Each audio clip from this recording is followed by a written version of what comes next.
आज हम शिवसागर आ रहे हैं। ये हैं शिवदौल। इस शिवदौल का निर्माण शिव सिंह ने करवाया था। हमें शिव बाबा के सुंदर दर्शन हुए। हर हर महादेव। ये बाहर का माहौल देखो।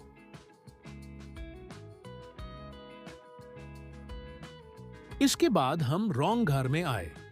मुझे बाहर से रौंगघर का नजारा बहुत पसंद आया।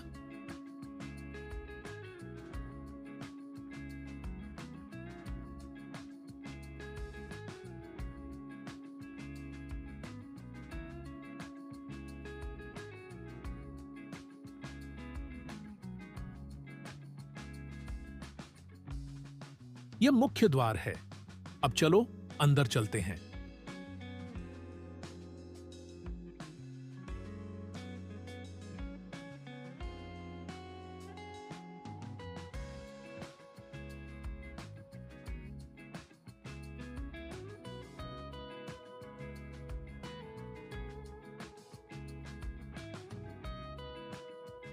उन्होंने रौंगघर के सामने कुछ लगाया है।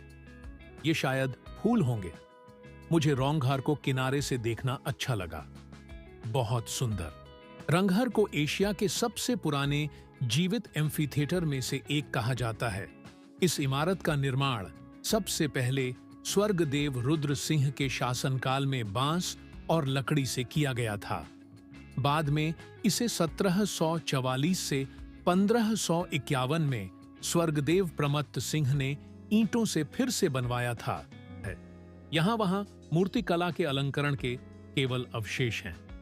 अहोम, जो विशेष पतली पकी हुई ईंटों का इस्तेमाल करते थे, अपने निर्माण के लिए सीमेंट का नहीं बल्कि चावल और अंडे के पेस्ट का इस्तेमाल मोर्टार के रूप में करते थे, जिसे माटी माह कहा जाता था, और असमिया में बोराली माछ नामक मछली का इस्तेमाल करते थे। उन्होंने भीतरी दीवारों की सतह को ढकने के लिए चूने और ईंटों के मिश्रित पाउडर का भी इस्तेमाल किया। ऐसा कहा जाता है कि पाउडर की यह परत रंग घर के अंदर को ठंडा रखती थी। बाहर लड़ती हुई गायों की 2 मूर्तियां हैं। हमने वहां तस्वीरें लीं।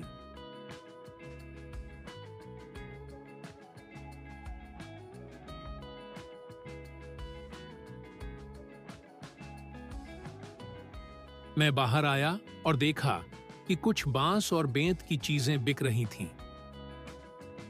इसके बाद हम टोलाटोल घर पहुंचे। यहां हमें टिकट मिला। हम अंदर गए। उन्होंने पहले के राजाओं के युद्ध के हथियारों को सुरक्षित रखा है।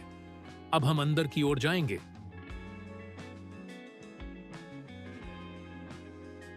राजा ने इस प्रकार 2 मंजिला मकान बनवाए।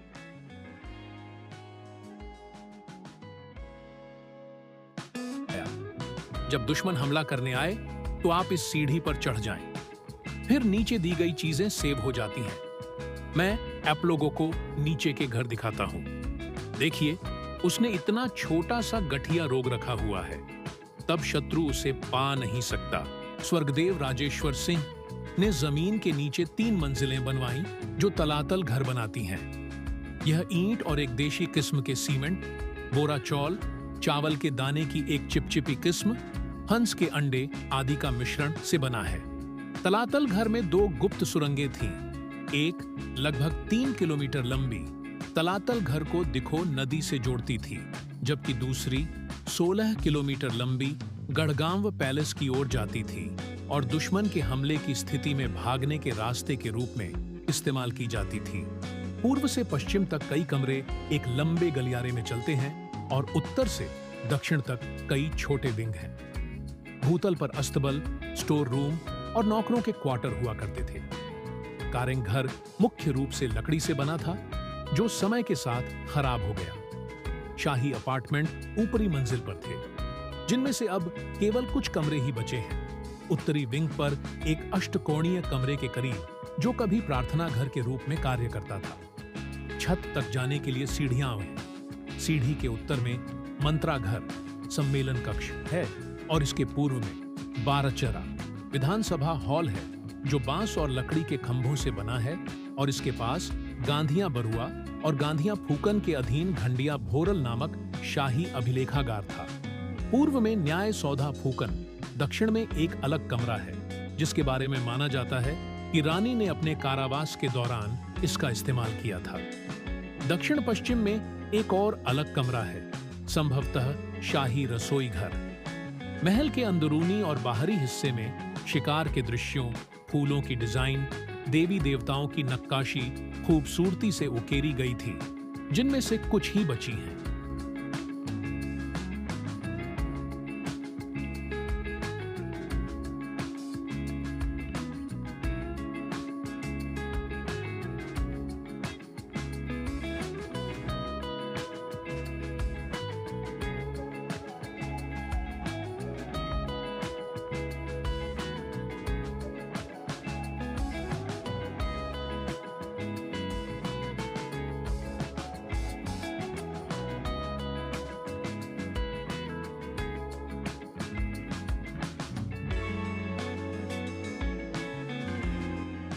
ये जो दादी माँ को देख रहे हैं ना, उसने वो सिक्योरिटी का वो लाठी है ना, उसके पास जो लाठी है वो लाने के लिए गया था।